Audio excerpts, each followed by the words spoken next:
প্রিয় ভাই ও বোনেরা, তোমরা খ্রিস্টীয়তে আসার পর কি অনেক দুঃখ কষ্ট ভোগ করতে হচ্ছে? তোমাদের যে এখন অগ্নি পরীক্ষার মধ্য দিয়ে যেতে হচ্ছে তাতে আশ্চর্য হয়ে মনে করো না যে তোমাদের উপর অদ্ভুত কিছু একটা হচ্ছে। তার চেয়ে বরং তোমরা যে খ্রিস্টের দুঃখভোগের ভাগ নিচ্ছ তাতে আনন্দিত হও, যেন তার মহিমা যখন প্রকাশিত হবে তখন তোমরা আনন্দে পূর্ণ হতে পারো। খ্রিস্টের জন্য যদি তোমরা অপমানিত হও তবে তোমরা ধন্য, কারণ ঈশ্বরের মহিমাপূর্ণ আত্মা তোমাদের উপর আছেন। তোমাদের মধ্যে কেউ খুনি, চোর, অন্যায়কারী হয়ে বা অন্যায়ভাবে অন্যের ব্যাপারে হাত দিয়ে কষ্ট ভোগ না করুক।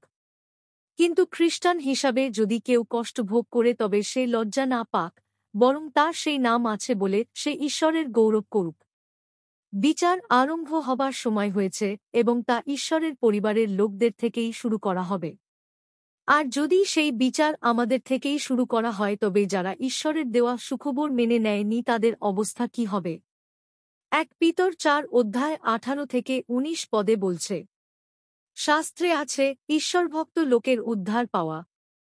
যদি এত শক্ত হয়, তবে যারা পাপী আর ঈশ্বরের প্রতি ভক্তিহীন তাদের অবস্থা কি হবে?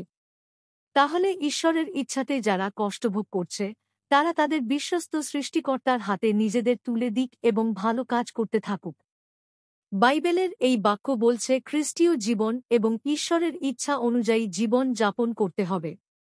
যারা খ্রিস্টের অনুসারী তাদের জাগতিক ভোগবিলাস এবং পাপের পথ থেকে দূরে সরে গিয়ে ঈশ্বরের ইচ্ছানুযায়ী জীবনযাপন এবং খ্রিস্টের দুঃখভোগ করে তারা আনন্দ করুক, কারণ ঈশ্বরের রাজ্যে তাদের জন্য উপহার রাখা হচ্ছে।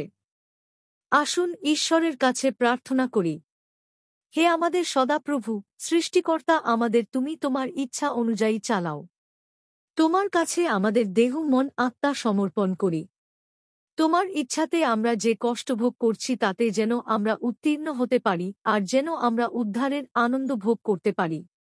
তোমার আশীর্বাদ সব সময় আমাদের সাথে সাথে যেন থাকে। এই প্রার্থনা তুমি শুনলে আর পূরণ করলে। এই প্রার্থনা নাসারতীয় যীশু খ্রিস্টের নামেতে চাই। Amen, amen, amen.